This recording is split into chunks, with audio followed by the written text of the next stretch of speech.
Are you ready?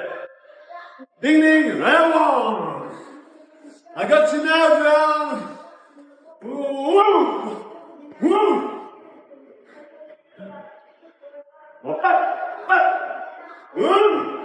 Now then.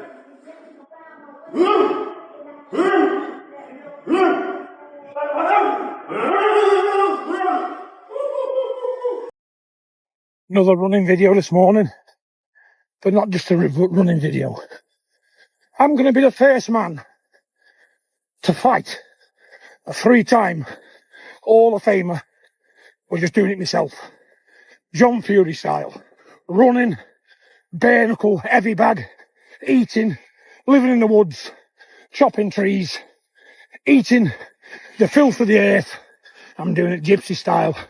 And I'm going to prove to everybody out there, where there's a will, there's a way. Don't need a trainer. Don't need a SC. I don't need none of that crap. I'm going back to the 70s when men was men. If you want to be privy to all of this, contact me. Let's hope you got some deep pockets, but it'll be well worth it. It's better than the usual crap on the television, because John Fury can definitely bring it in every way. I'll wait to hear from you.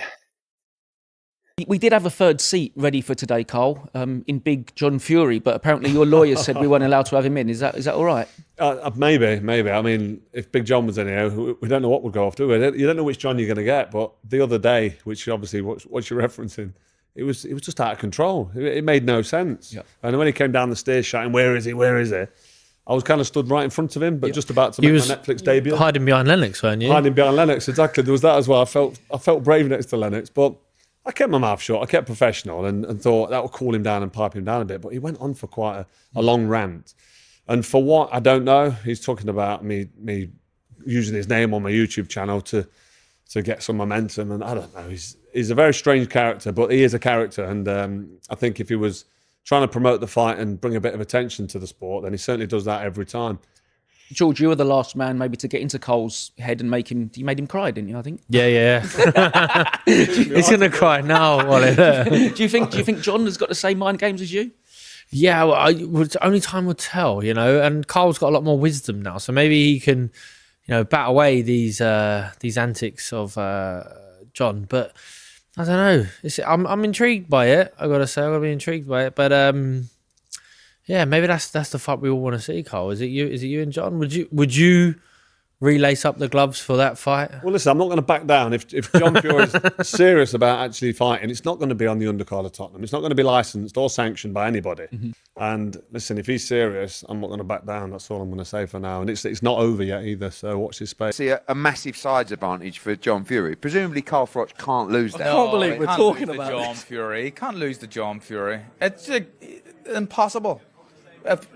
So what Carl's saying is John Fury's not very hard. I don't agree. I don't agree with Carl. I've got to say, I'm a big fan of yours, but Carl's going back there for more beef. It's amazing. No, but I guess he's 60 years old. Distance with my binoculars on, something was going on. I'd imagine it's Carl having a go at the Furies, probably over his time on his channel, maybe, I'm guessing, and John didn't like that and wants to have a fight with him, something like that. It was something like that. I don't think he was still necessarily turning down a fight. What I do know is that John Fury and Carl Froch on the cobbles will be fun. I think they both have a good fun doing that, but I'm sure it's all fun and games. They like to say what they believe.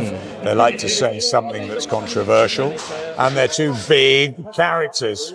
And we love having them around the sport, so let's leave them to work that. As for John chasing Carl down, I mean, it's just, I watched that and I was thinking, what did Carl do? Then I watched a couple of videos where Carl does have a go at Tyson, and I think, who fucked up there? Netflix. Why would you get someone that clearly doesn't really like Tyson on a Tyson card?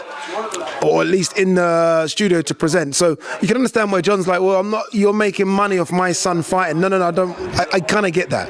But also on my side, I was like, well, you can't even talk about anyone now without people getting upset. Like, if Carl can't talk about you as an ex-world champion, then fuck me, I do not have a chance.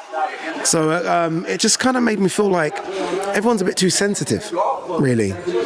But look, I like John. I like the Furies. I like all of them. I've always said that I think they bring so much excitement to the boxing game. Shane, Tyson, John, all their clan, Tommy. But they can't get upset at someone like Carl having an opinion. They should be able to have an opinion without someone screaming and shouting at you. That's my thoughts on it. Shitting myself. I don't know what I was seeing in his eyes. I remember my neck being sore because I was looking at him like that.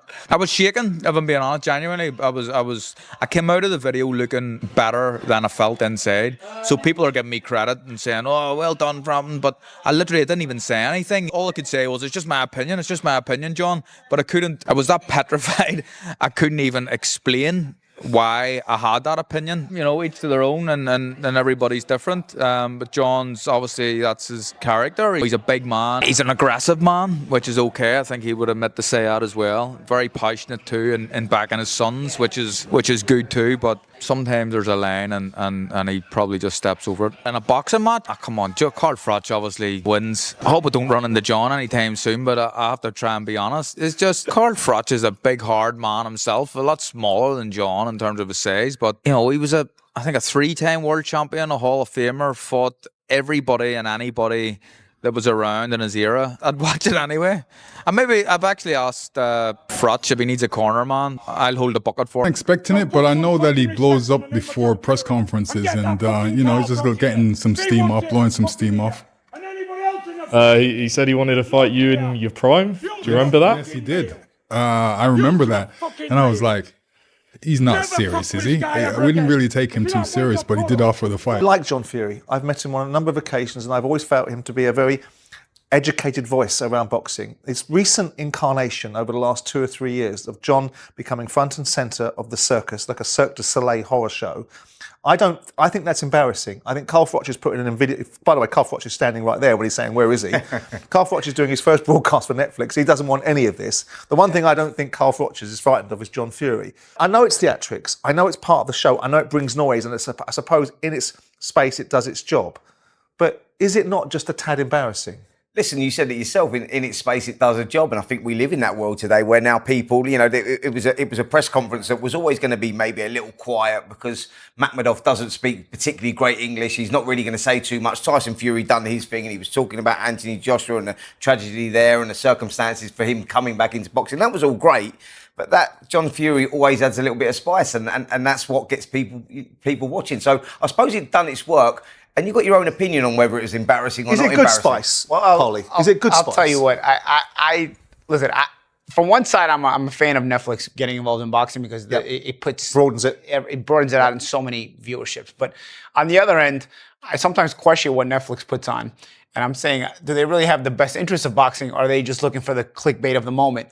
And when you're looking for the clickbait of the moment, this is yet another example of that. You know, the Furies have a lightning rod image. Obviously, Tyson backs it up. He can fight, okay? Yep. He's accomplished everything. But then you got this kind of thing here. You know, you make the point about Makhmudov's not really an opponent that's going to sell a fight either. You know, Fury's just coming back in as well. People love a train wreck, man. You know, I hate to say it. We're in a generation where the train wreck sells. Round 1. John Fury has officially thrown down the gauntlet. His going back to the 70s, no trainers, no sport science, just gypsy style. We're talking running bare knuckle, hitting heavy bags in the forest, and living off the land. His target, a 3-time Hall of Famer, Carl the Cobra Froch. John is out to prove that where there's a will, there's a way. But is this a genuine warrior's comeback, or just the latest act in a massive media circus? The world is watching, but you'd better have deep pockets if you want to be privy to this fight. The tension reached a boiling point during Carl Froch's Netflix debut. Enter Big John Fury. He came down those stairs shouting, "Where is he?" like a scene from a movie. Froch admitted he felt brave standing next to Lennox Lewis, but inside, he was shaking. John's grievance? He claims Froch is using the Fury name on YouTube to gain momentum. While some call John a strange character, others say he's exactly what the sport needs to stay relevant. He brings the noise, but at what cost to the dignity of the game? Let's look at the tape. John has a massive size advantage, but is 60 years old. Carl Froch is a 3-time world champion who has fought everyone in his era. George Grove says it's impossible for Froch to lose, but John Fury isn't just any 60-year-old. He's a man built on aggression and passion. Froch says he won't back down, but is clear, this won't be a sanctioned, licensed bout at a stadium. This is personal. It's a grudge match that defies the rules of modern boxing. Is this good spice for the sport, or is it getting embarrassing? Critics argue that boxing has become a circus horror show.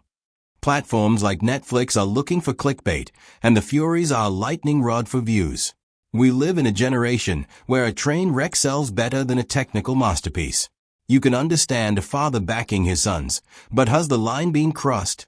When an ex-world champion like Froch can't give an opinion without being hunted down, has everyone become too sensitive?